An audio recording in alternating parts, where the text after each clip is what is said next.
Great. It looks like everything's fine. Great. Thank you, everybody, for joining.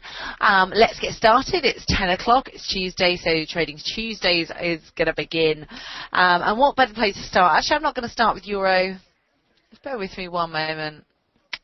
Pull this over here for myself. I am going to start with the pound. The reason why is that the pound has been, yet again, the big mover of the morning. Ooh.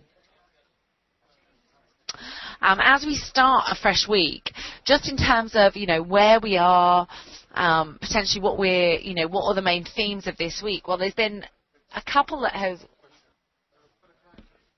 couple of themes. One of them has developed, one of them hasn't. The two themes are, one, the prospect of a broad-based, multi-year move higher in the dollar. A lot of people have been talking about that post that very strong payrolls number. For those of you who are maybe from the UAE or from the Middle East, I actually wrote something about the actual strength of the numbers on Friday, whether or not they really were that strong. I would say that if anything, our expectations have shifted downwards quite a lot. But basically, there are now signs that that once the focus will shift to the Fed's withdrawing monetary stimulus, that should be positive for the dollar. The other thing that a lot of people have been talking about, of course, has been the pound. The pound taking another dip lower. Well, as you can see here, this is the pound. It's an hourly chart. It's very, very short term. Well, the pound took a giant dip, as you can see. Let me just do that here.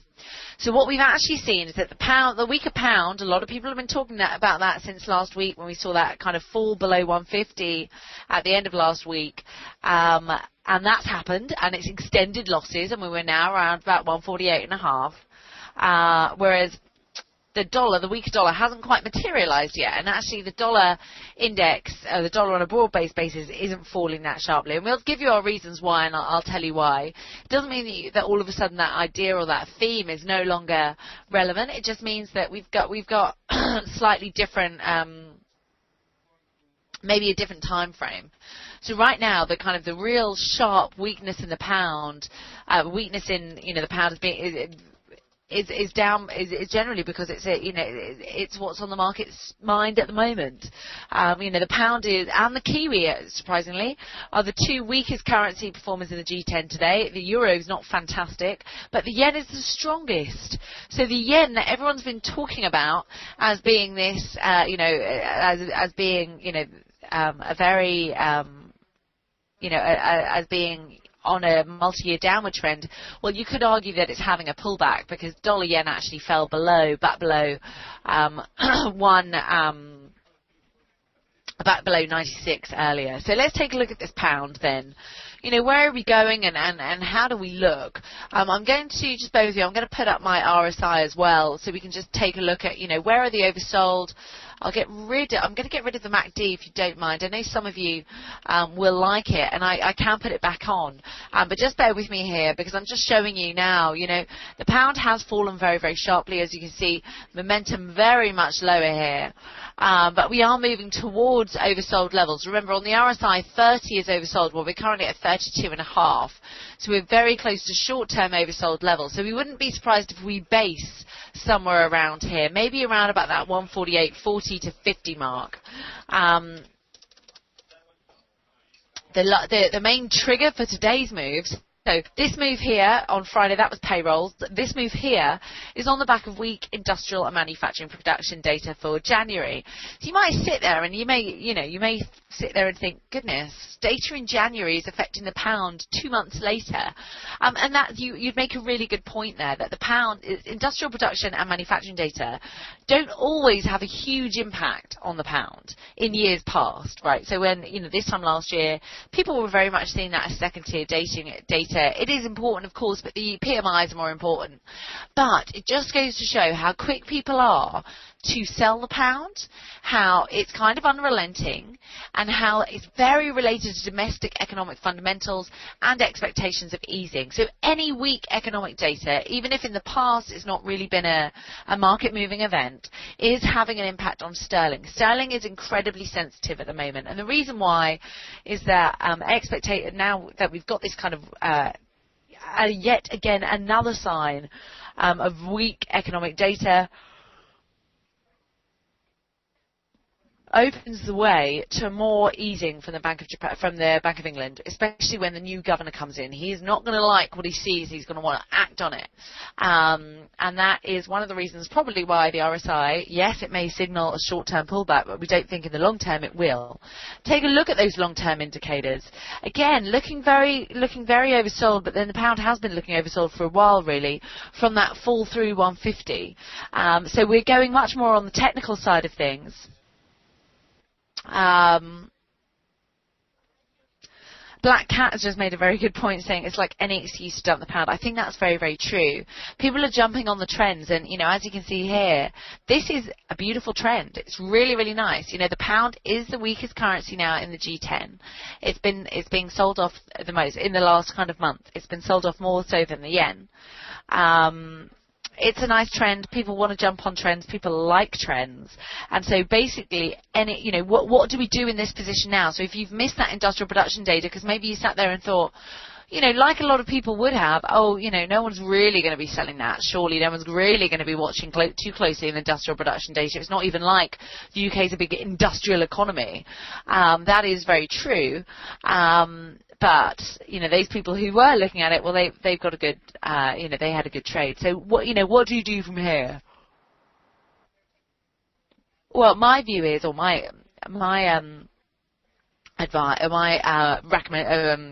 view on this or idea for this would very much be, well, don't buy here because it does look oversold. You don't want to be that person who, even if you're a short-term, especially if you're a short-term trader, really, you don't want to be that person who, you know, jumps on just as it makes a bit of a relief, a bit of a short-term recovery. You want to get in at that short-term recovery, so you get in at the best place. So what we're looking at now is trying to find some nice, let's try and find some nice, potential support zones that could end up as being like short-term buying interest, and then try and get in at a lower level. So if you're a very, very short-term trader, let's go back to kind of our 30-minute chart. Well, as you can see here, that kind of 148, goodness, we've taken another leg lower. That kind of 148.20 level, 148.15 is going to likely be a good attract some buying interest, we think. So rather than try and like sell it, if you're a very short-term player here, and you're kind of in and out during the day in the markets. I mean, the thing to do when you get a move like this is a 30-minute chart. It looks very similar on the 60-minute chart as well. Rather than do that and kind of get caught out, you can try and look at if you've got very narrow time frames, look at a place to actually buy. You know, where will that buying interest be? Well, obviously, kind of 148.45, which is roughly where we are now. We think that could act as very good support, could get us maybe back to that kind of 148.65, then 148.95 level. So again, these are more of a scalping idea, I suppose, than a long-term idea. But it's just about, where do you get in at a better level? Well, at this precise point, I'd probably wait for a pullback to 149 because I think it's likely to happen. I think the market's overreacted to the economic data that's just come out of the UK. I don't think it didn't tell us anything new. We know that, January's not been fantastic. We've already had February PMIs and they've been weak. So all of this weakness has already been priced in. So I think the market's overreacted. What does that leave me to do? Well, I could maybe think about buying it from a scalping perspective around about here, trying to look for a move back up to 149 and then trying to sell at 149. To try and just get that move lower. Now we think kind of 148, obviously 148, from 149, how far do we think we could go? Well, we think we could go, but I think that the market is overreacted to this data. I think there's going to be a pullback, and then I think we're going to get in. I think the trouble is when you get to these levels whereby, the pound has had a big fall, 163 to, below 149 now. That is a very sharp move. Lower and in this environment you do get some people who do silly things, who dive in at the wrong stage. So don't do that. Have some patience. Expect the market to pull back. It does. We've seen it before. This is just the hourly chart. But look, big move lower, then we moved higher, then people sold again, then we moved lower, then we moved higher, then we moved lower. Now, in fairness, since Friday we haven't really staged any recovery at all, which just goes to show really how which just goes to show how the market is looking over, the pound's fortunes, I think, are going to be are still for a lower pound. I mean, we could easily get down to kind of 145 very quickly here. That's the type of move that we're looking at. So Rahul has just asked, what's the topic of today? The topic is FX generally, and I tend to go through the G10s and talk about kind of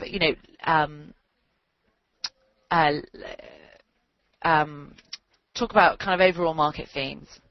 Pan on Fire has said that the 147.83 lows from 2010, exactly, they're the first lows to look at, and to get them I've got to go back to my weekly chart. So these are the lows from here, so we're not far from there. I agree with you very much. That to me could be an interim low, so kind of just below 148. In fact, 147.77 on a pivot is a second level of the second level of support there as well on the daily pivot. So again, that just adds to the credence of that kind of 147.70 to 80 level as being important. It's one that the market's going to look at. And remember, that's what technical analysis is all about. It's what's the crowd thinking, and they're going to look at what the pound is doing. We've made these multi-year lows. Where's the next support level? Of course, they're going to look at that June 2010 low. Those of you who were trading back then, cast your mind back. It was during the kind of the peak of the Greek crisis.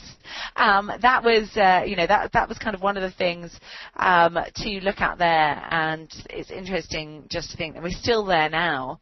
The other lows, of course, are from 2009, so post the Lehman crisis, when we actually got sub 140. Now, we think that the UK economy could potentially pick up before then, so we're not looking for sub 140 right now. Obviously, there's a chance that we're going to get some sort of unconventional monetary policy from the Bank of England under Mark Carney, but we actually think the unconventional and unorthodox side of things, he probably won't enact straight away, and he might be quite cautious about enacting those things. We think we'd only put down a 10% probability of something unorthodox, like targeting a GDP rate, for example. We do think, though, that in the next week, because remember, next Wednesday we've got the budget from the UK government for 2013-2014. In that environment, we actually think that in this environment, we think there is a chance that the governor will try and make steps to change or loosen the Bank of England's inflation target, and if they do that, that could cause another leg lower below 148 in the pound. So do watch out for that. There is a lot of important things coming up. There are a lot of that's kind of a big fundamental driver. The other thing, in terms of what other near-term drivers could there be for the UK? Actually, we don't think there's that much. I mean, there's CPI data, of course, on the 19th.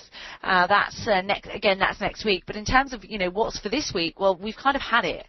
We've had most of the economic data. Now there is a GDP estimate for February, but that's just the NISA GDP estimate. So it's not really kind of official or anything like that. The market doesn't usually take it too seriously. But remember, we're not in that environment now. That may happen. So, I wouldn't be surprised if we kind of oscillate between kind of 148 on the downside, 149.50 on the upside, just until we get to next week, because really this week is not nearly as important for the pound, or it doesn't even have those type of fundamental drivers that could see us really moving fast. Now, there are some speakers. Spencer Dale is speaking on the 15th. There's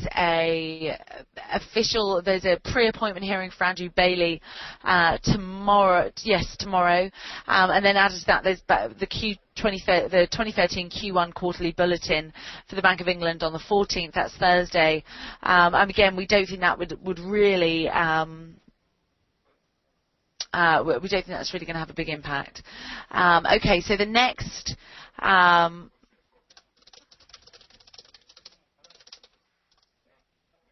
Just bear with me 1 minute. Just sent a message there. I know there's been some sound problems for one of the participants, and I think it's probably more likely to be his problem. The other thing, obviously, let's take a quick look at euro. Some people have been, thinking about euro and thinking about it from saying that it is starting to look Oh, that's a weekly chart. Let's go back to the dailies. Has been starting to look oversold. Has made, quite a bit, a big move around about that 130 level. And for us, we think that, the euro is probably due a bit of a sideways move. 130, it's managed to hold on to 130. That is also the 200-day moving average, so very significant resistance zone there, or support zone, sorry. And we have kind of a very neat little range here with the double top being 130, 130, and obviously the low being kind of 130. Just below 128.80, that is 129.80, sorry, that seems to be the near term. Now, looking at it just using another method is looking at it using the Ichimoku cloud. If I show you this here, let me just bring that up. This is the Ichimoku cloud. As you can see, fallen through the cloud. What does that mean? Well, technically, that means that we're in a downtrend. However, we are moving sideways in it. In terms of kind of support zones, well, 132.94 is the key support zone. But as I said, that 130, 130, the 100-day moving average, it's also the double top from last week. Is the near kind of interim support zone. So if you got back above 133 from here, then I'd probably change my view. But I actually think pullbacks will be shallow and some buying interest will come in around about that 130, 130 level. Now, one of the reasons why we think the pound has been holding up recently, well, there's two reasons. And the first is this, that the crosses in euro have been doing fairly well. So, for example, my charts go a bit funny sometimes. For example, this is euro sterling. What a nice move higher that we've had.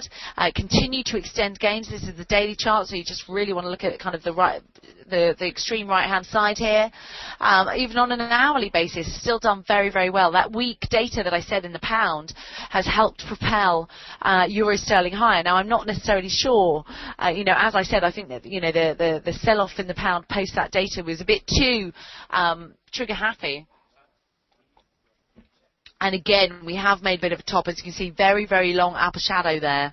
That always suggests that maybe in the very, very short term, bullish sentiment is just starting to wane a little bit as we get towards 88, and that's going to be a very stiff level of resistance. But this is the reason why we think the euro is held up so well. Now, we don't foresee a situation whereby where the euro is going to fall against the pound dramatically, but we do think that it could probably be due for a little bit of a pullback. And if that was to happen, then what we could see is the euro again just start to lose its grip on 130. So its ability to hold on to 130 has been quite strong, but the fact that it hasn't made any headway above 130, and it really has been kind of, let's go back here, and the fact that euro really has been kind of limited in the very short term at 130.50 suggests to us that we are still looking fairly vulnerable. And actually, on any move towards 130, 50, 60, people would look to probably sell it. Now, the other reason why the euro has been holding up well, let's not deny it, it's because this. Is because of the dollar index. Now, again, the dollar index had a really fantastic move higher fantastic move higher since January, especially since February, actually, you could argue. There's two things that have been driving that, or it's kind of three things, really, that have been driving that. Number one, obviously, since February, we've seen that move lower in the euro. Since November, we've seen that push higher in dollar yen, and we've also seen a big, sharp drop since the beginning of the year, too, in dollar yen. So, really, it's the majors, with the dollar actually winning the contest of being like the least ugly, if you like, or the one where the central bank looks like it's most likely to cut back or scale back on its QE program, with the other three just potentially ramping up. So that's been the reason why. However, as you can see here, the road to 83 has been just a little bit bumpy. We really have managed to we have run into some resistance here. I'm slightly concerned, actually, just in the very short term, again, because the highs have been getting a bit lower. Does that mean that we're going to turn around? I don't really think so. I just think that we need a big fundamental driver, and I'm not sure this week will actually provide it. We do have some, the whole idea of the pound being, of the dollar being a growth currency now is kind of based on the prospect that I'll take that out. It's based that, it's moving on the back of strong economic data. It's also based on the fact that, you know, the dollar's not just being seen as a safe haven, that we're in a different environment now. We have got an EU summit that could maybe cause them a little bit of market shakes, and we think of that at the end of this week, so that's Thursday and Friday of this week. We think if that happens, then what we could do is actually get into, people could also go into dollars. So it could end up, even though we're still in the growth currency theme for the dollar, be a bit flexible with your mind, and the dollar could still actually be a safe haven as well, with that kind of propelling us above 83. But we need a driver, and right now we don't really have one. We had a very sharp move higher. This candlestick here was a very bullish move on Friday, obviously on the back of those payrolls, but it hasn't really been broad-based, and I'll show you a bit about what I mean about that. Let's take a look here at the Aussie. The Aussie has been moving higher against the dollar. So again, things like that, some of the commodity crosses haven't been playing ball, and they've been limiting dollar strength. Now, why has the Aussie been doing so well? Well, we think it's because it's largely range bound, and it's from a technical perspective. Obviously, the RBA haven't done anything, they were quite neutral last time, actually. In fact, they were less dovish than expected. So I think there's two things weighing on the Aussie. Number one, from a technical perspective, or helping to push up the Aussie, sorry. From a technical perspective, what we've seen is, we are very much trading within a range now, with 103 being the top. In fact, we're getting very close to there now. We're at 102.95. That is let me just draw that line here. That is a very significant, resistance zone here, which could attract some buying interest in the short term. But added to that, we've also got kind of 102, just above 102, acting as very, very good support. So it could be something as simple as that we're trading this range, very short-term range, I know. And the other thing is that there's some unwinding there of some Aussie shorts after the central bank were quite neutral. Now, I also want to show you some CFTC IMM data, because basically, here we go. This is the CFTC IMM data. It just shows speculative positions, long.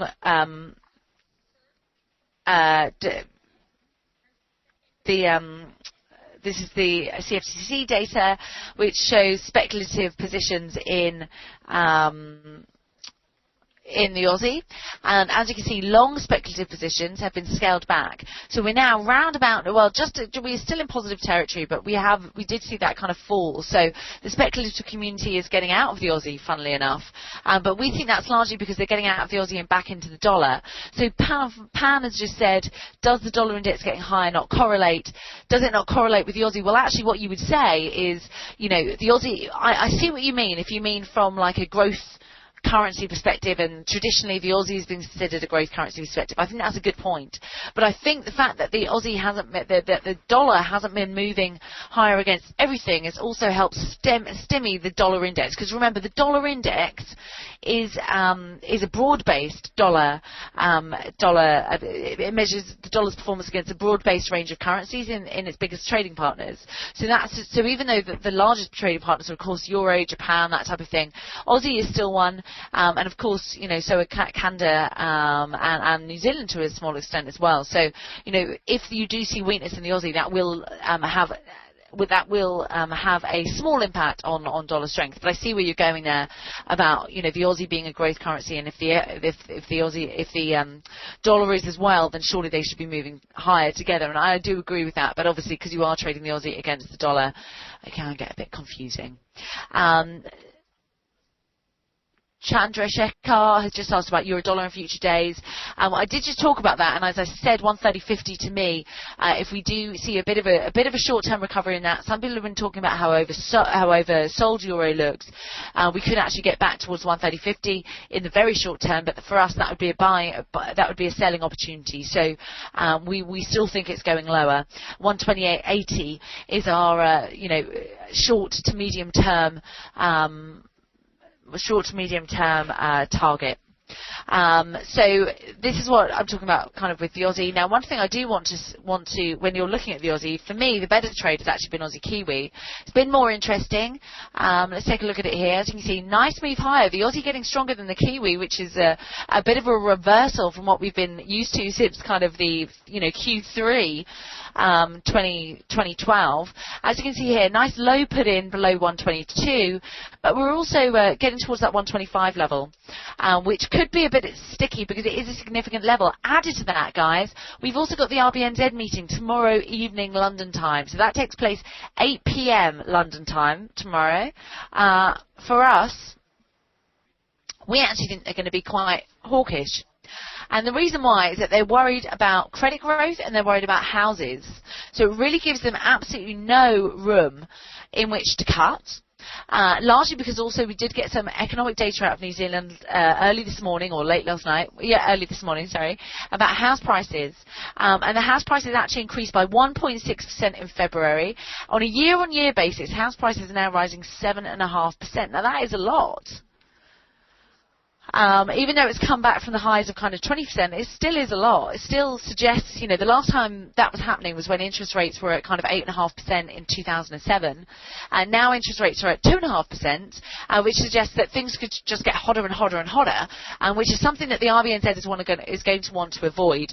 Because they have also already mentioned that before, we think that even though they're not likely to hike rates or do anything that dramatic, we think they are likely to certainly spell out the dangers of this, the dangers of these of house price gains and uncontrollable house price gains. What have we seen elsewhere in the US, for example? House price boom caused a disaster, an economic disaster and financial market disaster back in 2007. So obviously, looking at it from kind of this perspective here, so looking at it from, we're not quite looking, overbought yet, but we still think 125, especially 125, if we get above there, then kind of 125.5 could really act as very tough resistance for this Aussie-Kiwi pair. And we'd actually look to, an idea, I suppose, is to potentially go short around about if we get above 125, so maybe towards kind of 125.50, because we think that is when we think that kind of the RBNZ could be more hawkish than expected. So that's kind of our idea, if you like, of today, is kind of a bit of a setup. So, obviously keep an eye on this 125 level. If it looks like we're going to get very sticky around there, then probably look to sell it and then maybe target kind of 125, maybe just below 124. But there could be some quite violent moves in this cross. Remember, it does tend to move quite sharply, actually, as you can see, those very long daily candlesticks. We can have a lot of volatility in this cross. And tomorrow's RBNZ meeting, 8 p.m. London time, could be one of those reasons. Now, I've only got a few minutes left, but if you've got some questions, please let me know. Sorry, I was just pulling up my Brent crude chart here. This is just Brent. I'm looking at Brent because obviously we're in UK time now. We slipped below 110 yesterday, which is significant, and it opens the door. Opens the door for a move back to the lows from end of November at 106.70, and then of course kind of 105. Do watch out for that. Obviously, that people have been saying, well, why is oil not doing that well? Brent. You've got to remember that oil comes in kind of two varieties, US oil and UK oil. There's a lot of US oil at the moment, and the US is using that.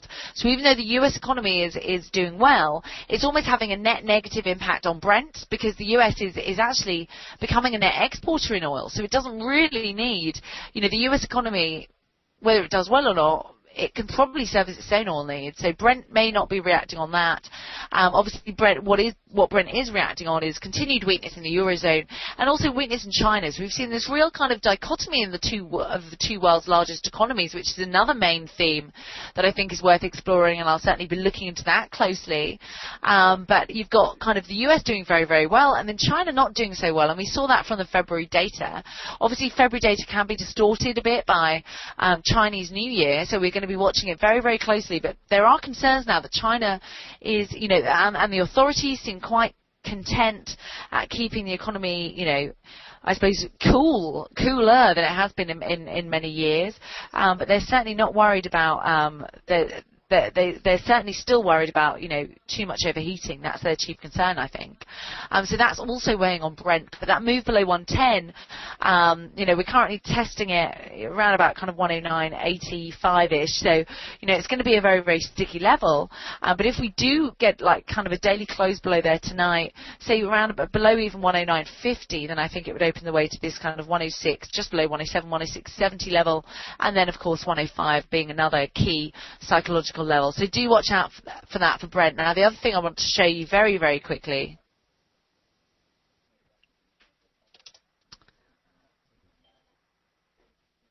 is just the Brent WTI spread.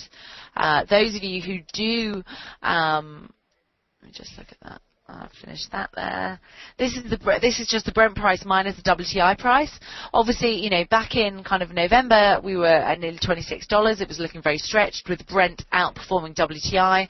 That has been the exact opposite since the beginning of February, with WTI outpacing gains in Brent. So WTI is doing better than Brent price at the moment. Now, interestingly enough, when this spread started to turn, the exact time it started to turn, it's gone from kind of $25 all the way down to 18. It was when the US trade data for January came in, and what it showed was that the US economy, the trade balance had narrowed massively, largely because of energy, because again, the US was able to produce its own energy, which means that it doesn't need to buy as much energy, as much oil, which means that it's, it hasn't had to, its exports have shrunk.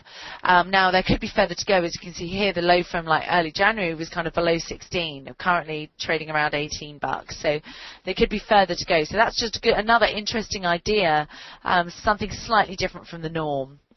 Now, it's after 10:30. If there's one more question, I'm happy to take it. You guys have been great, asking lots of questions. It's been really interesting to have to do this today. Okay. It doesn't look like there's any more questions, but I just want to thank you so much for coming. We really appreciate you taking the time. I really hope you found it useful, and please do join us next week for more. Thank you.